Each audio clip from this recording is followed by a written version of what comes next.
Indeed I do. Let me go straight to Daniel. Daniel, thank you so much, and a great deal of expectation to hear what the business sector feels about all of this. So, simple question, how do you feel? Thank you very much for having us on the program. Yeah, I think it was obviously, as you say, much anticipation of the day.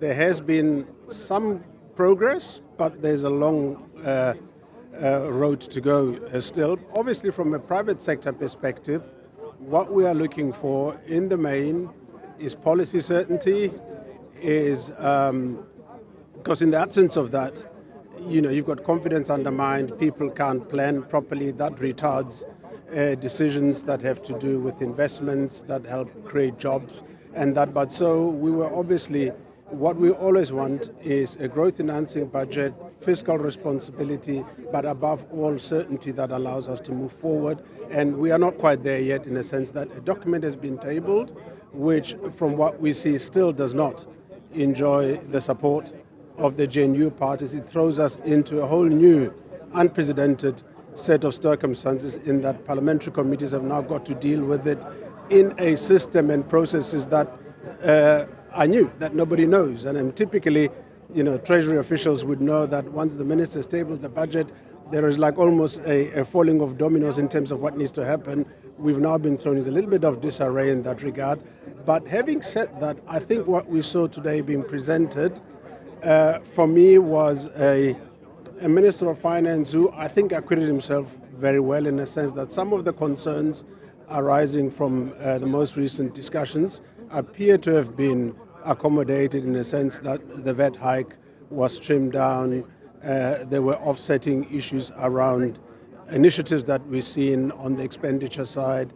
We have seen the bracket creep being used and so forth. But it remains an issue that we have to move forward as speedily as possible. We've heard just now from Mr. Steenhuisen that in this current form, they would not support the budget, although the minister indicated that they at least have agreed to the increase in VAT, but subject to. So a whole new series of negotiations opens up.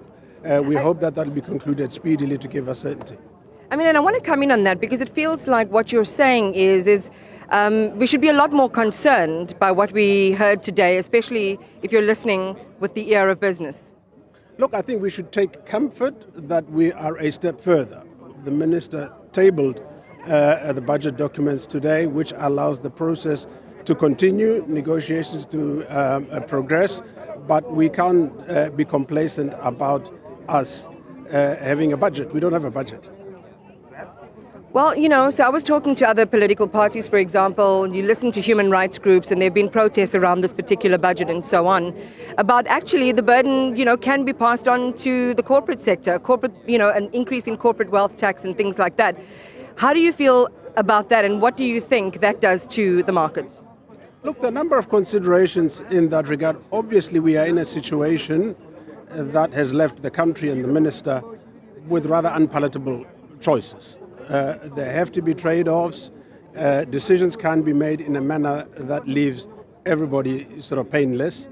So we have to take some pain, and the job of the minister and government is to distribute that pain in a defensible manner, that we make sure that those that are able to take the burden can take the burden. But in terms of your question, one also has to be very careful in terms of where you tip the scales, where in increasing and burdening those that generally tend to be overburdened already, that you don't run into problems of tax morality and people thinking that they need to find ways not to pay taxes, so that you don't inadvertently end up in a situation where you're actually getting the exact opposite, where you almost get diminishing returns by tightening the screws too tightly on the few that are bearing the burden.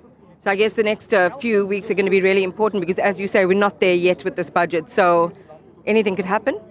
Well, anything could happen. Of course, we hope that the parties will find each other. Based on what we're hearing, people seem still to be open to negotiate. And as I said, the minister indicated that the 0.5% hike, which was obviously a central feature of the disagreement, has been agreed to, subject to other concessions being made, which suggests that they are talking still. And we need that to be concluded as quickly as possible, because a whole host of things depend on the budget being passed. So they got to move at speed. Daniel Mminele, thank you very much for talking to us. That was the chair of Nedbank there. Ziyanda Ngobo, over to you.